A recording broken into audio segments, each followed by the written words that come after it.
All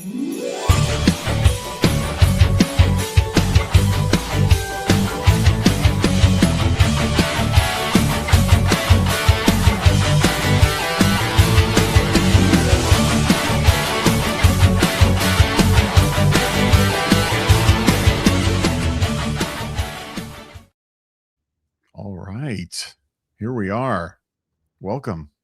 Good morning or good afternoon, depending on your time zone. But Vijay, good to see you. Likewise, Pete. Thanks for having all of us here today. It's going to be exciting. Yeah, very exciting and big milestone. We've got the holiday music going. We've got the snow background, so we're ready to rock. So why don't you give us some context on this MLSysBook 10,000 stars thing before we get into the slide deck and the deep tech talk here. But yeah, what's the context? Why are we here today?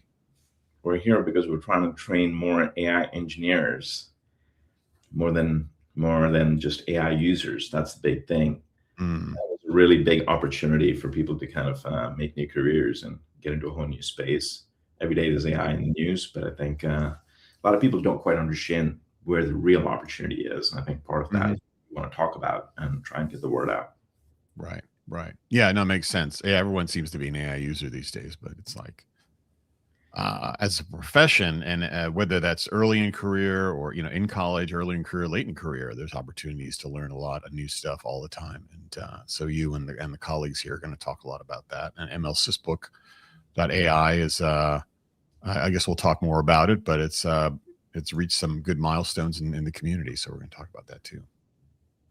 And we have a lot of special guests, so I would say a warning to the folks online: just hang in there as we swap people in and out. The other thing is, this is a live stream, so you can ask questions. We'll kind of bundle the questions up and kind of answer them every so often. We won't sort of continuously interrupt, but if you're on the live stream, then I see it says good night from India. So let us know where you're dialing in from, and that's always cool to see in the chat. And then feel free to ask questions, and they will pile up, and we will get them answered as we go. But there's a lot of people, a lot of special guests that are going to be on here today, so it'll be pretty exciting. Cool. Let's see. Maybe we should just kind of get into it. Yeah. Should we get into it? Let's see. Oh, hello from Boston. Okay, cool. Boston's good. Well, that's kind of like down the street from where you are, right? Just show up here. Your neighbor? Okay, so let's see. So we have this deck that's going to help us stay on track in this conversation because there's a lot to talk about. But let's kind of get into it, and you can let me know when you want me to change the slides around here. But maybe we can just kind of jump right into it. We started talking about like this MLSysBook.AI. Give us a little origin story about it. Why is it important? Like, where are we? Yeah, I think everybody in some capacity has certainly heard the first statement from Andrew Ng. Everybody knows Andrew, who's a very well-known researcher. And he's gone around saying correctly that AI is the new electricity of the time, which is fantastic. And I think he did help people understand just the potential. Now, the key thing, though, you might have electricity and you might be very excited about the lights that are turning on. But at the end of the day, when you kind of take a step back and you go back home, you realize that someone's got to wire those things up, wire up those lights, build in those AI generators and all of that infrastructure behind the scenes. That really is sort of, I think, something that needs a lot more light, because right now I think people don't quite understand how these models really do the things that they do, and the amount of infrastructure that is actually behind the scenes that is making all of this work. And so this MLSysBook, honestly just kind of started out as just class notes about 3 years ago. I was just looking at the dates.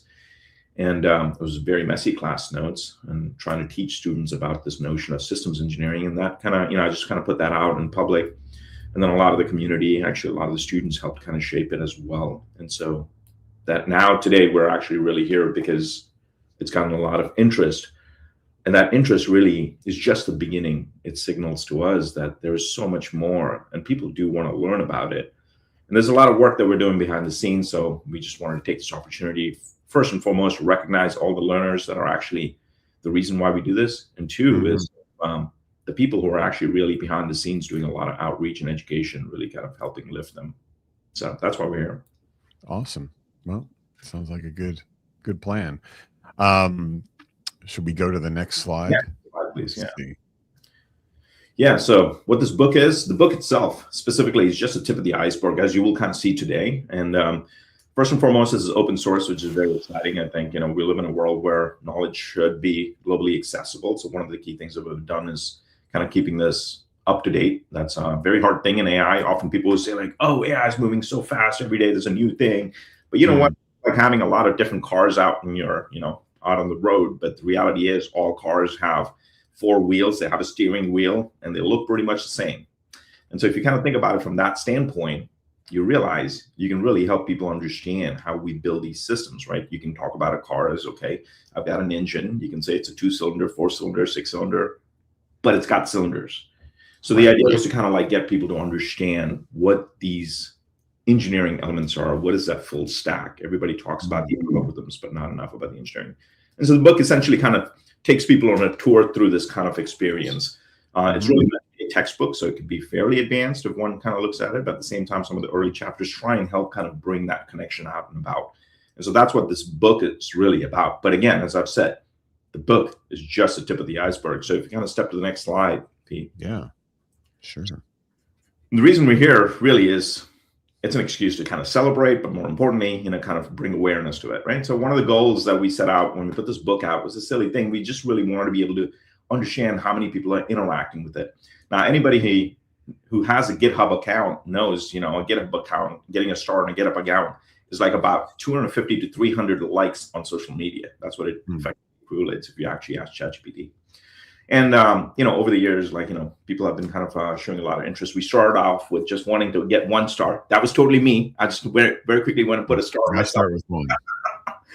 And then we went out to kind of like get 10 stars and 100 stars and 1,000 stars. And now it's like, we're at 10,000 stars. And next year, the goal is 100,000 stars. So what are the stars really about? The stars really are just, it's sort of tracking our way towards this goal that we share with the EDGEAI Foundation, which is like reaching 1 million learners by the end of 2030. And that's a big ambition that we have. And these stars are proxies to kind of help us know that students are interacting with it. Learners from across the world are interacting with it. And if you go to the website, you'll see there's an incredible number of people practically from every place in the world. I mean, I looked at the number of views that we get on this book. It's insane. Views each day. So students will find things like on page 875 where there's a small little mistake that I made. And sometimes it blows my head. But it's very nice. So we're really here to kind of celebrate, what brings us all here. And to that end, if we go to the next slide. Sure. What you see on the book is just the tip of the iceberg. There are a large number of people who really do incredible amount of work that are behind the scenes. So today you'll be hearing from every single one of these people. And we're very fortunate because a lot of this work that we do has been supported by the EDGEAI Foundation. Like the EDGEAI Foundation actually pays for the workshops and so forth that you actually will see today. They help us get the kits and so forth. And all of this work, at the end of the day, is done by people. These are grandiose things, AI and all that. At the end of the day, it's people who actually do things.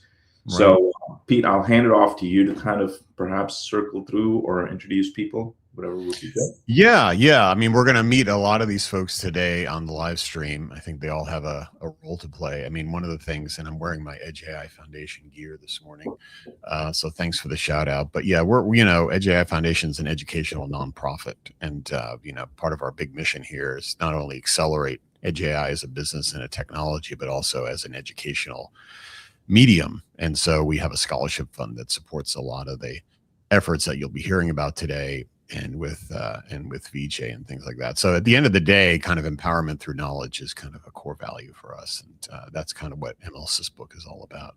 But we're gonna roll through everyone here.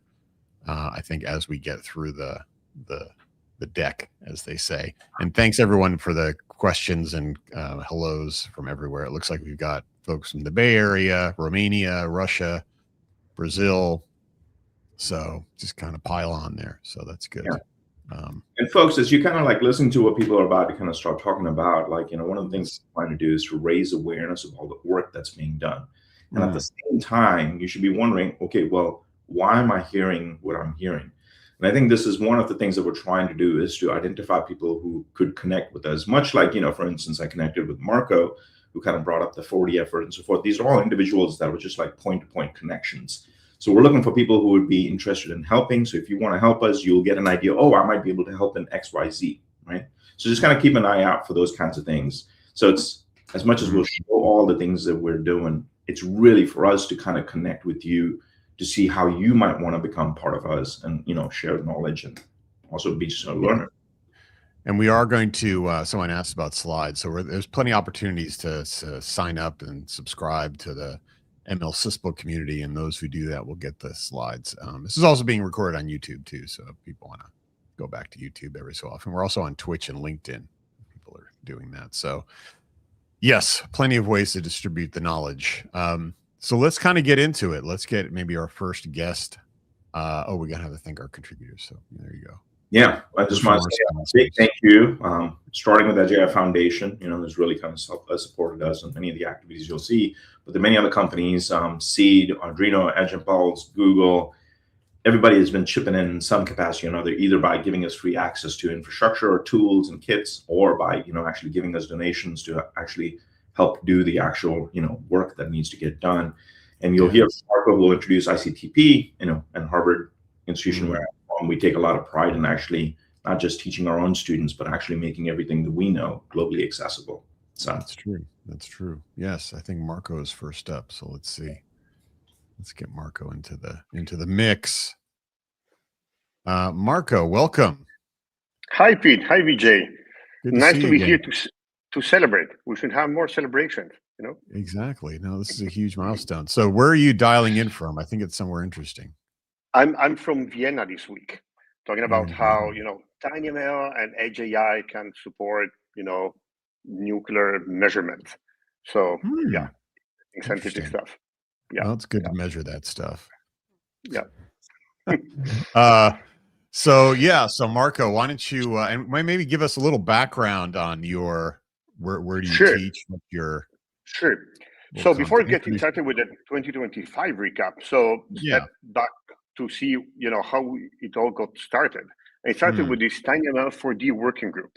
So it actually started with an email I sent to Vijay like 5 years ago, right? It was during the pandemic, and say, you know, this TinyML is interesting, and especially for our colleagues working in developing countries. So no need for connectivity, low cost devices, low power devices. So why don't we create, you know, a group where we, you know, create a community of researchers interested in TinyML. And so we started, you know, linking with other people that were already working in TinyML or in AI, and we created this group, and we decided to have like a mission where we wanted to establish best practices in education. So, you know, working on something like the book, which can be shared and can be used for teaching, but also organizing workshops and seminars. At that time, it was online seminars, of course, but then we started with in-person events and hands-on activities. And the final goal was to, you know, promote the sharing of teaching material, but also student project. We found out many people worked on the same issues in different continents, even on different countries. So working together, we can create, you know, bigger data sets, better models, and share the, you know, kind of the lesson learned. And I work at the ICTP, which is the International Center for Theoretical Physics, which is part of UNESCO. So that's really part of our mission. And if you go to the next slide, please. So we started by getting devices in hands of people. So that was our first thought, right? If you want to work in TinyML, EDGEAI, you need to get devices. And so with the help and support of course, the foundation, Arduino, Seed, and Edge Impulse, we started shipping kits in many, many places. So you see a map here of our network right now. It's 52 universities in 32 different countries in the global south. And each of these points, you know, they received 10 devices from, you know, our working group, meaning that they can use it for research, but also for teaching. And they can get started with you know, TinyML and EDGEAI. So it's a you know, wide group of people. You see some places not in the global south, like you see Japan and Global Institute of Computing. They do teach to students from developing countries, the, you know, master courses in ICT4D. And again, some of these people have been teaching TinyML and EDGEAI for some time, from colleagues in Morocco, for example. So really, really interesting. If you go to the next one. please. Sure. So if you go back to the 2025 activities, we organized, as you will see, many training activities. Some of them were for kind of single universities, not for regional activities. And we have two in particular that we want to highlight. One was in Saudi Arabia, a university called KAUST, which is the best university in the Arab world. And in that case, it was students attending the activity. And interesting, they took a 1-week course in TinyML, and then they worked on specific projects for 8 weeks. So really interesting projects came out from that activity. The other one was in Japan, and it was about 15 students from a dozen countries. And that activity was organized in collaboration with Seed Studio. So they provided the hardware, they provided some training as well. And again, what is amazing about these workshops is that people come out with super interesting projects, which we would have never thought about. Right. If you go to the next one. Sure. And then we had some more regional activities. So the one I want to present is the one we organized in Malawi. That was very interesting because it was a mix of trainers that we trained and of students. So it was kind of a mix, and they came from the whole region. So from South Africa, Uganda, Tanzania, Kenya, many countries, around Malawi. We had a very good group of lecturers. So we had Marcelo, we have David Quarteles from Arduino, we had John from Imperial College, we had Thomas from the ITU, and we had Joao from IRCAI in Slovenia. So we could cover not only the technical aspects, but we also covered AI ethics. David taught about, creating a startup, working on Edge AI, how to get started. So it was really very, very nice. It was a mix of both technical and, kind of non-technical, business-oriented lectures as well. And very, also, you had a lot of educators here. So what I think is really cool is when you're educating the educators, because that's a real force multiplier, because they go back and then take that curriculum and material and then educate their students, right? So that's kind of the big play there, educating. And what is always rewarding is that you organize these training courses, and after a couple of months, you get emails from participants, and they tell you that they have been working on projects for the last couple of months and coming up with new ideas. So that happened exactly in Malawi. So there's a bunch of new ideas and projects that came out from that workshop. I think we have a little 1-minute video clip of Malawi. Why don't we play that for a second?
Nice. There you go. Very exciting. All right. What's next? I think we're moving to Latin America now.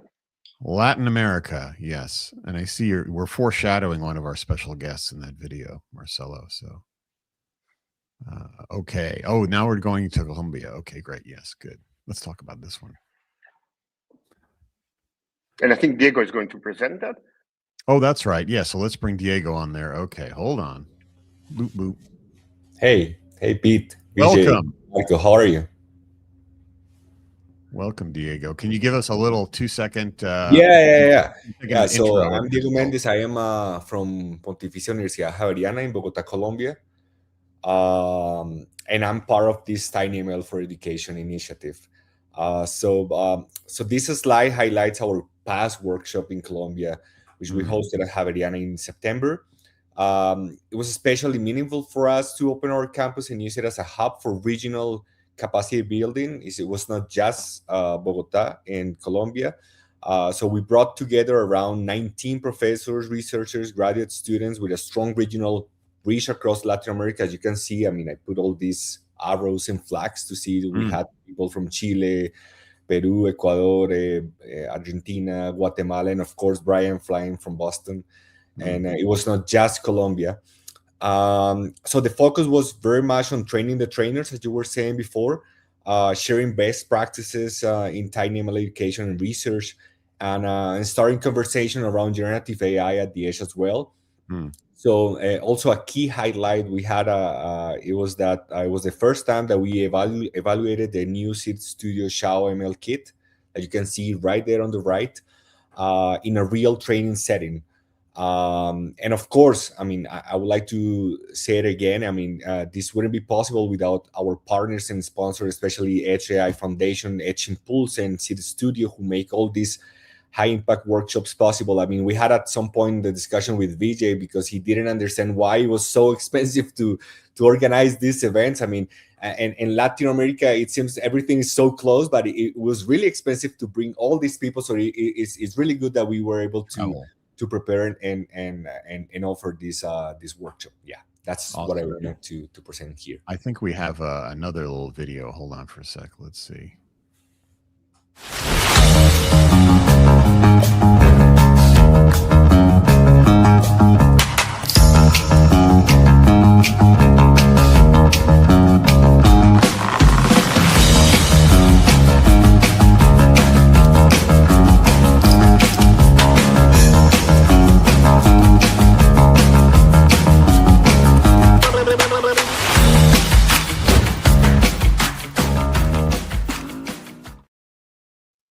There you go. Cool. Thank you. Fantastic. Well, thank you, Diego. So let's see. Let's move along here and see what's next on the hit parade. Okay. So I think we're going to bring Jeremy on. Jeremy Ellis. Hello. Hope you can hear me. Live stream. Yeah, we can hear you. Give us your little intro blurb for people that don't know. know. Well, you've met Marco, and we all have jobs here, and Marcelo you haven't met, but he makes the amazing labs in the book. And I try to simplify all of this for high school students, but one of the fun things we do is the show and tell. We've had 17 show and tells. We've reached university students from 22 countries. There've been 43 presenters, and it really is a fun experience because everyone in the show and tell knows TinyML. The students don't have to do the entire story. They can switch to the interesting parts. And from our point of view, the educators, we see students doing things that we never thought of. And it's so interesting to have worked with this for so long, and suddenly someone's doing something brand new. And so it's a real fun experience to show and tell. And that's it, Pete. Sounds good. No, that's awesome. No, I really appreciate it. Cool. I think the one thing to add on that, Jeremy, is your description of where people come from. Your show and tell. Yeah, it's just mainly the global south. We do take university students from the global north, and here's a video of Angela doing a presentation from Kenya. Sorry, it's not the video. It's just a screenshot of her doing that. Yeah, and there's a URL up there, so if people want to drop in on these things, I've listened to a few of them. It's fantastic. Remember hearing a lot of really good projects from Ghana, I think, in one of the show and tells that you did. What's also cool, and we talk about this all the time about EDGEAI. What makes EDGEAI and TinyML different and special is that it enables people to use AI kind of in the real world, as we say, connecting AI to the real world, and to have really local impact. So, what's cool about these kits and a lot of these programs is that people can, build, train models on equipment that they have right in front of them, and then they can run those models and actually take action. And so one of the cool things about EDGEAI is that it enables people to sort of almost, I would say, democratize AI. And so it could be run locally under full control of the developer and the user. And it doesn't require any cloud tax or running stuff in the cloud necessarily. So it's pretty cool to see this stuff. And it also enables a lot of these types of educational scenarios, which is fantastic. So awesome. Thank you, Jeremy. Jeremy, where are you dialing in from? Canada, Vancouver area. All right. Sounds good. Excellent. All right. Well, let's move along here and see what's next. Boom, boom, boom. Okay. Oh, now we're going to bring one of our special guests. Let's see. Let me make sure I get the right person here. Where's Diego? Oh, there you are. Okay. So we're going to bring on Marcelo. So we saw you in the video. So, hello. Hello, Pete. Hello, Vijay, Jeremy, and all of you guys. Marco. Where are you dialing in from? And give us your spiel here. Give us your background. Okay, I'm in São Paulo. I'm in Brazil. I'm just arrived from China, and I spent a couple of weeks in Brazil, and I went to Minas Gerais to Federal University of Itajubá, where I meet my students there. And awesome. In a few weeks, I go to Chile. Fantastic. Okay. No, and I think that it's a good opportunity to talk about a little bit more details about the kits. I think Marco comment and Vijay about we had a lot of sponsors that gave us the money to purchase kits. And during the last years, we have shipped more than 500,000 kits to several universities. We started with the Arduino kit back in 2020, going to the newest one is the Shao the Shao ML kit is this one is the one in the left in the right top here. Mm-hmm. It's interesting, this kit because it started in a kind of a collaboration. So Vijay talked with the engineers from City Studio, and together we discussed what should be a kit to have the minimum, let's say, stuff for TinyML classes. So this kit, this was the concept. So this kit, for example, you have a camera, you have a microphone, you have inertial units like accelerometer, gyroscope, you have a display, OLED display. So you can, in a very small device, in a small kit, you can have a complete laboratory. And the good thing is, you can have it for around $30. So take the opportunity, including now, everybody that's listen here can go to the studio, look the barcode here, and you can have a 20% off. It's very cheap because you have the complete kit, including cable, including the device to connect with SD card and so on. So it's a good opportunity. And by the way, if you go to the next slide, it's not the only kind. We don't only deliver the kits. That's the very important thing. Together with the kits that you have delivery in those years, we also have a set of laboratories, all material. So writing material, laboratories, etc., that we have created to work with the kit, including the newest one, the Shao ML kit. Okay, it's all the laboratories.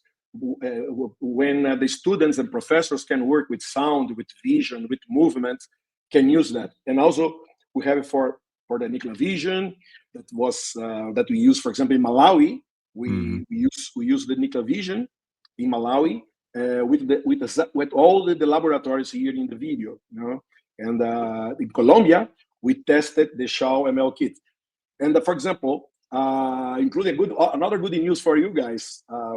EDGEAI Foundation donated 100 of these new kits for us. This is for, let's say, was donated this year. It's in our hands. It's with Marco Zanaro in Trieste, and we will send this to a few universities, a kind of 7 to 10 universities in the global south. So we'll decide this in the next month. So we'll pay attention to the LinkedIn, and so we will ask you guys to apply for receive these kits donated by EDGEAI Foundation, and thanks a lot, Pete and Ed, about that, you know. But that's it. So let's join us in those labs. Yeah, and take a look at those QR codes, and again, screenshot that, and we'll also put that up on YouTube. I'm also putting in the comments here a link to join the MLSysBook community. so people can add their name on there, and that would be cool as well. Excellent. Sounds good. Let's see here. Oh, now we have Kai coming up. Okay, hold on for a second. Hold on now. Let's see. So we got Kai coming up here. Welcome, Kai. Hi, thank you so much, Pete. Yeah, good to see you.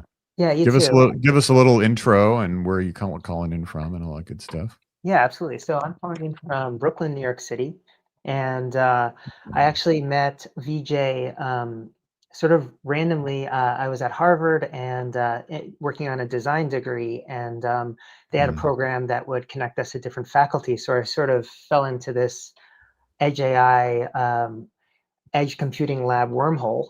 And at that point, Vijay was just kind of building this textbook, and we were having a lot of discussions that, as a designer, as a educator in different parts of my past life, like I really was curious about making information more accessible and more adaptive to different learners. And so a lot of our discussions with Vijay, alongside some of his PhD students, was, how do we allow every person learning this information to be able to adapt the information to their particular way of learning? And at that point also, you have all these, LLMs that are starting to like catch on fire, like ChatGPT. But, a lot of people are very new to prompting them. And so we thought about this idea of like, what is generative learning? Really, what is this way of learning where you're learning alongside like a system that can very quickly adapt to your needs? And it also allows you with the ability not just to be interacting via chat, but really the system allows you to interact with it in other ways. So there are buttons that allow you to adjust difficulty levels. The system learns who you are as you use it. And so this was kind of the basis for what Socratic is. And Socratic is it's actually just a small JavaScript file that lives inside the MLSysBook. And it allows you, as you're reading it, it learns kind of what you've read, and it will allow you to, in that first image there, actually these are GIFs, but I'm not sure, or GIFs, not sure why they're not moving, but you might have to, I don't know if you click next. I think because of StreamYard, when it's a StreamYard thing, it doesn't do the animation. So. All right, well that's cool. So you can imagine, in your imagination, just imagine like there's a lot like of movement happening on this screen. And so in that first picture, there's a little blue button there, and you have to activate Socratic, and then it activates. And if you click it, a little window slides out, and you can then generate quizzes on the fly. So as you're reading it, you generate a new quiz, and you can see feedback immediately. There's a feature there also to save, questions that, you found intriguing for later review. Then in the middle there, what that's supposed to show is that you're also able to ask it questions, and it will actually, as you're reading the book, it kind of indexes the content of the textbook. And this is a really interesting design challenge because we wanted to make sure that everything is like really like supports kind of sustainability in terms of like low cost. So everything really lives locally. We don't have like a full embedding of the textbook, which is actually pretty tricky because the textbook is constantly changing. Vijay is always editing it and improving it. So that was really tricky, but it indexes as you read it, and builds itself while you read it. So it's all in your local machine and kind of preserves your privacy, which is pretty cool. And you can ask it questions, and it will kind of learn based on what you've read, what information is relevant to your question. And then on the far right, what that should show is that we added some really interesting statistic like ways of like tracking like your progress through like different stats, your engagement. As you do more quizzes, it kind of shows you like your overall score. So there's like a gamification element inside of Socratic. And one really interesting thing is, Vijay was using this in one of his classes, and we were like, well, we don't really have a back end. Is there any way we can sort of like encourage some sort of way to ensure people are actually reading the book if they're using it in class? So we have this little feature where you can generate a PDF of your stats, and then we cryptographically hash it, so then you can like upload your PDF back into the system, and it'll check if it's actually a like a PDF generated by Socratic, just as a simple way to kind of make it a little bit more something that might be used in courses and things like that. Right, right. It was really cool and Amazing. amazing experience. Yeah, fantastic. Yeah, and that's one of the benefits of doing kind of these integrated online kind of textbooks, quote unquote. So I know that Vijay, this thing is eventually going to show up as a big, heavy book that someone puts in their backpack. But doing it online like this, like you said, it's dynamically edited and modified, but also this kind of integrated tutor or kind of AI-based tutor Socratic thing is really fascinating.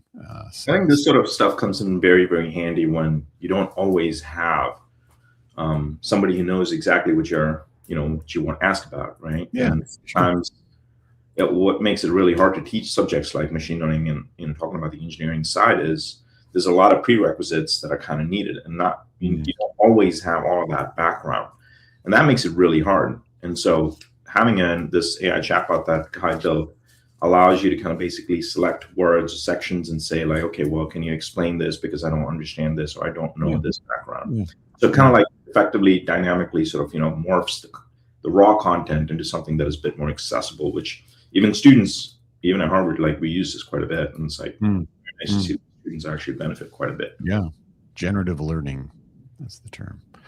Cool. Thanks, Kai. This is pretty awesome. My pleasure. All right. So let's see here. Do we want to move on to the next topic? The next couple of things is just, for something that people kind of read offline, there's only so much you can actually get in when you're watching this presentation. Of course, we'll make the slides available, but I'd encourage people to kind of take a look at this critical article that, science folks reached out and wrote about, cutting AI down to size. You always hear about ChatGPTs and all these big models that are running up to the frontier models, but big is not always better, So one of the weaknesses of big models is that they don't really have access to a lot of real-time data in the world around you. And if you look at the world around us, it's analog. And that's where you really need models to be running at the edge all the time. So this is a very nice article that I think does a good job of explaining that. And if we go on to the next slide, there are a couple of other articles that the group has kind of written. On the next slide, Pete. Yes. Okay, here we go. On the next slide, these are just example articles that are, especially if you're an academic, it's very helpful to kind of just skim through these articles. Again, you can get these slides later. I encourage you to kind of read them because it helps you understand sort of like why we're doing what we're doing and what you would be able to do yourself if you understand the pedagogy. It's like reading a textbook. When you read a textbook, you kind of understand what's in there. Well, what you don't really think about is why did the author actually write the book in the way they wanted to write it. So that's going to be, that kind of comes through in these articles as to why we're doing everything that we're doing, because we see a huge opportunity for everybody to benefit. So I encourage especially educators to kind of read these because it'll help you understand how to develop your own curriculum based on all the materials that are accessible to you. Yeah, the other thing I also put in the chat was there's lots of really cool symposiums happening around the world. And so we try to collect them all at edgeaifoundation.org/events. I know there's one going on in Bangalore, I think right now, the Ice Edge conference, but, and we're actually having our big 3-day conference, which includes an academic research track in San Diego in end of March. We'll have posters and presenters there as well. So mixing up academia and industry together. So if you go to the events page, we try to sort of be a good one-stop shop to find all the things that are happening around the world to go to. So yeah, reading the papers is great too. And if you can figure out how to get to physically one of these events, you get to meet folks kind of really kind of pushing the envelope in the space. That's pretty cool. Yeah. Awesome. All right. What is next? What is next? Kari's coming up. Kari's coming up. Hello. Hi. Hi, everybody. Welcome. Thank you. Thanks. So I'm Vijay Janapa Reddi. I actually joined this group just a few weeks ago. I'm focusing on the community growth and partnerships. So I'm actually from the food industry, which is completely different. I spent a lot of years in sales and working with like early stage mission driven brands. So it's been interesting stepping into this space now and working alongside people who are just super passionate. Yes. This is where people can now take action. That's right. Yeah. So take action. We have two really simple asks for you all today. First is subscribe. So we put the link in there, and this is also the QR code. We're going to be sending out the newsletters, but it'll get you ongoing updates and the slides from today. We'll send out the replay link, so it's there for you. And then the coupon codes too. So I think before we had the ML kit up there, it's actually going to be 20% off this week. So it's we'll send you that. Yeah, it's a great stocking stuffer. It is tiny, so it can fit in those stockings. It's tiny. It's not expensive. It's valuable. You know. So yes, that's right. Good thing. And we're also going to talk about this famous mug. Yeah, so this is a super famous mug, and if you donate today, $100 or more through that QR code, Pete will send it to you. There it is. There's the mug. Well, not this actual mug. This is mine. But I mean, we have new ones that I haven't drank out of yet. But yes, we'll get a brand new version of this. So by the way, this mug, just to kind of just to sell the mug a little bit, this is a 14-ounce coffee mug. So for those who are familiar, this is like 2 cups of coffee in here. So I live near Seattle, so we take our beverages seriously. This is like 2 cups of coffee in this mug. So if you really want to get going in the morning and get into your MLSysBook.AI frame of mind, you want this mug with 2 cups of coffee in it. And it's ceramic and it's kind of heavy. Actually weighs about 1 pound. But you will get a free mug, brand new, when you donate at the QR code below. Yeah. So all of those donations, they go again to like help with these workshops and help, continue to create this kit and make all this information accessible and as free as we can make it. And yeah, so thank you, Pete. And then one more thing before I go, if you subscribe or you donate today, you're going to be entered to win a free ML kit. So huge thanks to Ellie and Lily at Seed. They're donating 10 kits today as giveaways. So thanks everyone for being here. And I think this is going back to Vijay. Okay, sounds good. By the way, here's a good comment here. In Seattle, 2 cups of coffee is the first cup of coffee. That's a whole other discussion around coffee, but yes, lots of ways to engage and become part of the community. So appreciate that, Carrie. Thank you. Yeah. Awesome. So, okay. So we're introducing a new thing here. Well, first of all, now you're going to talk about all the exciting news about this book in the real world and all this other stuff. So why don't you give us the scoop? Yeah. So the book so far has been, an open source sort of a project, right? Just something that I just continue to work on. But what's exciting is that there's a hard copy coming. And one of the things that I haven't actually told people is that there's going to be an introduction to machine learning systems, which is the one you're actually looking at right now. And behind the scenes, I've been kicking tires on what we call as advanced machine learning systems. Now, you can think about the introduction version as being something that is accessible for students who are like an undergrad program kind of wanting to learn. Much like you would take, let's say a compiler class or some sort of digital logic design class or any sort of engineering class, an introduction to that subject material, the nuts and bolts that kind of go in. And then you start going into the next volume 2 that'll come out the year after, will be primarily focused on advanced machine learning systems. That would be like, let's say, well, you understand what the nuts and bolts are. Now let's go ahead and try to put that car and actually try and build one up. And so that requires a bit more nuance and understanding what are all those pieces, advanced pieces that need to get polished to be able to get it right. And so that's on the hard copy side of things. The thing that I'm super excited about, usually this is where I tend to get very excited and people are like, why are you so excited about this? But the very exciting thing is TinyTorch. So if you haven't checked it out, go check out TinyTorch.ai. I'm super excited about it because one of the things about reading books is that you can only get so much from kind of skimming through the words, right? Sometimes I can tell you a car's got four tires and it's got an engine and all that, and it's great. You can sketch it out on a piece of paper, but it hardly beats the idea about getting out in the garage and actually putting those 4 wheels and a chassis together and actually building it. And that's what TinyTorch is. One of the biggest things I've seen that's been lacking in the academic circle worldwide is that there's not been a good resource for us to really be able to teach students how to build the system, not just use the system. Even with TinyML and with the kits we have, it does get you closer to understanding how you actually physically kind of, put that AI on device. But it's a whole other thing to understand the software that's actually running through that, when you're running something. Yeah. That's what TinyTorch really is about. And so right now I've kind of released all the solutions and so forth, and you can go check it out. And students have already been playing with it. In fact, I just dropped it yesterday. But it's something that I'm super excited about because I really want us to build a community around this. This is not about just, you just go download a piece of code and then, you're done with it. What we're trying to do, and Kai has actually been building out the community support side of things, where effectively you can join the community, the builder community. So I'm a learner, you're a learner, and you can track your progress through it. That is super cool. And in the future, and next year, what I'm going to do is release competitions where students can actually compete. So it's very exciting. So we're trying to build a community around this where students and learners can actually be really learning how to make these things actually physically work. So super excited. Cool. Check it out. Let me do my sound effect. There you go.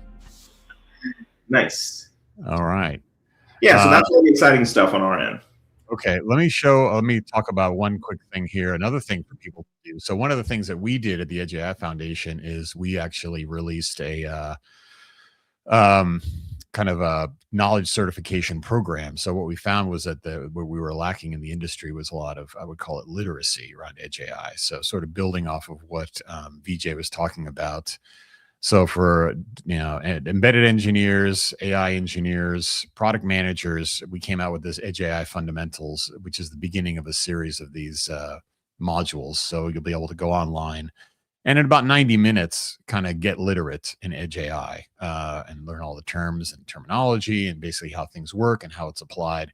So there's a private beta there if people want to sign up for that. And we're going to bring Ed on in a second to talk a little bit about this. But I can play a quick little video here. So let's try this.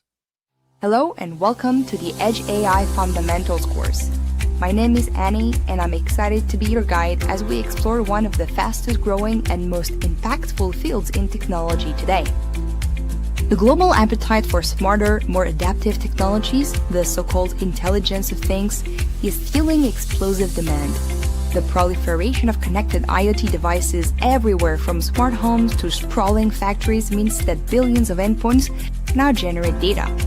Normalization or scaling is about transforming data to a common range or distribution. This is vital for many ML algorithms to perform effectively, preventing features with larger values from dominating the learning process. This is where specialized ML runtimes come in. For instance, TensorFlow Lite is specifically designed to run TensorFlow models on mobile and embedded devices.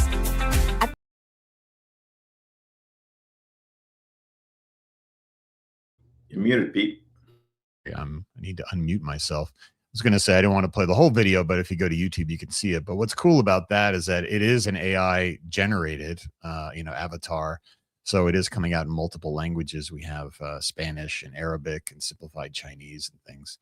And it's going to be kept up to date, and it's something easy and accessible for everybody, very snackable content. So I encourage people to QR code that thing and get into the private beta.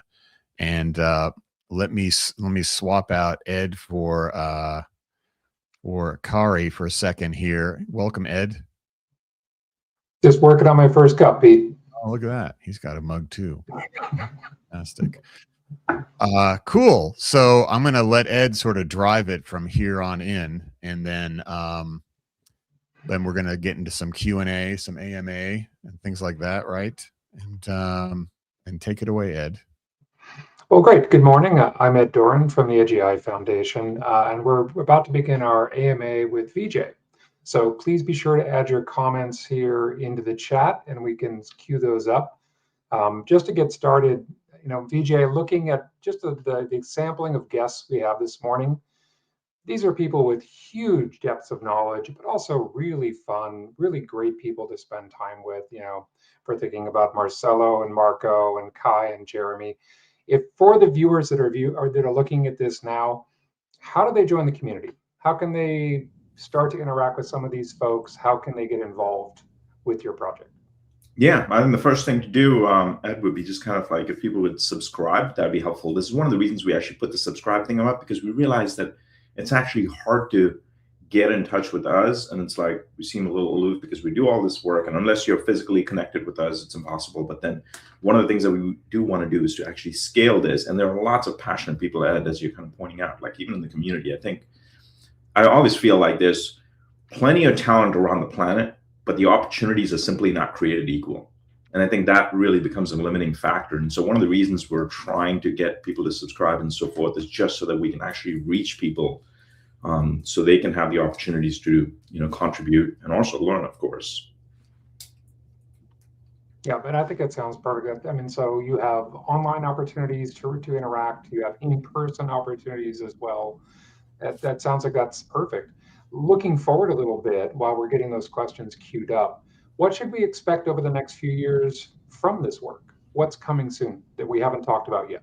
Yeah, I think the North Star for all of this, right, is that getting to 1 million learners by 2030. Now, why 1 million learners? Well, that's just a proxy for all of us, right? We always need some sort of goal, because whatever gets measured gets improved, right? So in effect, so that's sort of the key goal. And what that really means is that, the reason the EDGEAI Foundation, for instance, we're showing the certification and so forth, is that we are really trying to educate learners globally, right? Education doesn't necessarily just mean, oh, I have to go to Harvard in order to get some fancy degree. I don't necessarily believe that, because, opportunities are simply not, present everywhere, right? So the certification is one means of learning. The textbook being open source is another means of learning. So I think that's sort of the North thing, is like, how do we get students to kind of really become AI engineers and not just AI users? And that, I honestly think, if I'm a student, I'm telling you right now, what I would really focus on is not worrying about whether I can use an AI model or whether I can build an AI model, because these systems are going to basically be writing their own code.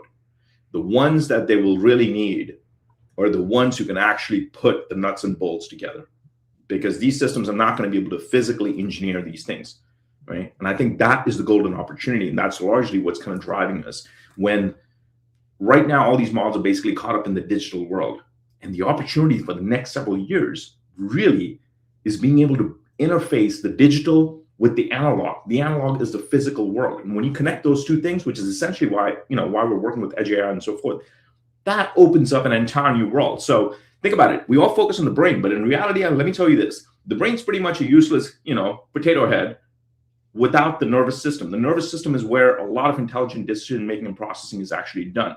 And that's really where, the physical and the analog world, the physical and digital world meet. So that's why I think that's why I'm telling you, this year, there's been a massive drop in the number of computer science applications at the university level. This is not our institution alone or something. This is a widespread theme that's going on. And guess where all the applications are going on? Computer science is dropping. Computer engineering is actually, and electrical engineering is actually on the rise. For a long time, everybody wanted to be a computer science person. But I'm telling you, the field is changing. And this is one of the big reasons as to why we're so excited about genuinely wanting to help steer the vehicle towards where people can create new careers and jobs. So, yeah, so that's a great point. Let's build on that from a question from an anonymous but very handsome academic gentleman that we may or may not know. Let's say you're listening to this and we have a very strong academic community and you'd like your university to become involved. How does that happen? I think the big reason, the big way of kind of doing this is, first and foremost, either just kind of participating in any of the EDGEAI events. The fact that you're already here is the first step, right? Because now you know who the faces are. And when you subscribe to us, one of the key things that we promise is, setting out the links, but more than just kind of disseminating the information, the idea is to actually have links where you can actually, one of the links we'll have is that you can apply for this notion of exactly, hey, we're in university, we want to host a workshop, right? So just us knowing that is half the problem. Right. And that's one of the reasons we're running this event. So that would be one of the ways you can, follow up with us. Okay. Do you have to be a university if there's a group of people or a company that want to get some kits, want to build on the materials? How does that happen?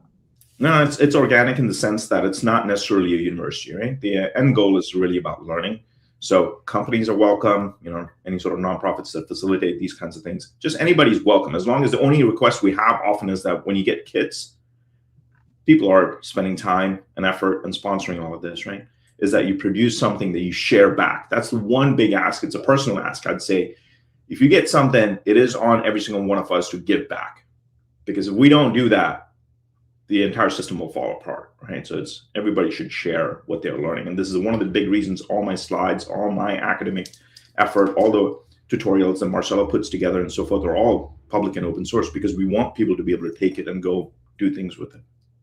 Yeah, I love that, because it's not just bringing AI into the real world to have an impact, but it's also contributing the momentum to the community and what we do next. We did have some questions about geographies. For example, are there opportunities to do some things in India? Are there other, if you have a geography where you think this would be a great fit, how do we start to engage those? Or how do we have volunteers who can volunteer their geography? Yeah, ideally what we would love to have are people who are on the floor, on the ground, saying that they want to do it. Because there's only so much we can do when we are remote, right? Unless, we can do things locally wherever we physically are, because we know our environment best. But if you're in India, you're in any particular place where you want to have a workshop, then you just got to let us know, because that makes a world of a difference, because then you become effectively, think of as the ambassador for that particular event, right? And so think about it as having meetups, right? So somebody's got to kind of, say, hey, we are actually interested in this, because we don't know what we don't know, but things that are regionally relevant. Got it. So we've got this global community. We have a ton of people that are engaged, and they're engaged, it looks like, through Discord and by subscribing directly and other places. Let's say we get it right. So you've got talented people, you've got communities that are doing, interesting, impactful work. What does 2030 look like if we get it all right? 2030 looks right by all things we do. A lot of people would be very excited because they'd be getting nice paychecks. That's what I would say is kind of important, because at the end of the day, if we're converting all this knowledge into something that's actionable, then it produces value for you, right? And so me joking about the paycheck is that we're actually creating value at the end of this. And so I think that's sort of the biggest thing, is like students who are basically learning and then going on to teach, right? I think that's sort of the big thing, is that we can give information, but I think people taking that information and doing their own thing will have a massive ripple effect, because the networking effect just kind of kicks in. Got it. We did have a question here about TinyTorch from Massimo. Will TinyTorch be focused also on on-device deployment, or will it mainly be a learning, training, testing tool, leaving the deployment part to other tools? This is a very interesting question, Massimo. I was thinking about this as I was playing around with it, and I in fact do have a stripped down version of TinyTorch that actually does run. Right now it runs on a Raspberry very easily. The question is like whether it'll actually run on an MCU. I've thought about it. I didn't want to mention this externally on the site or anything, because I was like, oh, then it'll kind of set the expectations that this is going to be a full-on framework. And I think our North Star for TinyTorch is really just helping students understand how these things really work inside the hood. And so maybe, I'm sure knowing the community, somebody's going to take it and they're going to do it. And that's what's going to make it awesome. All right. I think Massimo got us some inside information there. We were able to look around the corner. We're about out of time. Final thoughts. Obviously a huge community, obviously a great opportunity, and tons of tools and tons of opportunities to contribute. What's the last thing you want to leave this audience with today? I think just realizing that, look, we can all do all kinds of awesome things, but as you've seen today, it takes a small village to kind of, get all the things off the ground. So don't underestimate what you might be able to do. I think that's one thing we often underestimate, is that, oh, it's like, this is with this EDGEAI Foundation, or there's all this stuff going on. What can I do? Well, you know what? Just start someplace. Just take one small step. Let us know that you're interested in something, and it can start a wave of motion. Trust me. Because the book, for instance, which happens to be, the poster child that we're talking about today, that really came from a very simple email that Marcos sent to me, and I think, as he said, 5 years ago, because he pointed me towards an IoT book that they worked on a long time back. And guess where we are now, right? Like, one small idea can have a ripple effect. So, yeah, so I'd say, like, don't underestimate the change you can bring about in the world, but just by yourself. That's a perfect way for us to end today. So let's encourage everybody, please sign up for the community so you can make those impacts. Join us in San Diego for our next event. Check out the courses. This is a wonderful community, and we'd love to have you be part of it so we can all make a great impact in the world. Until then, thank you everyone for joining, and our best to the community. It's 11 o'clock. It's a pleasure being here. Thank you, everyone.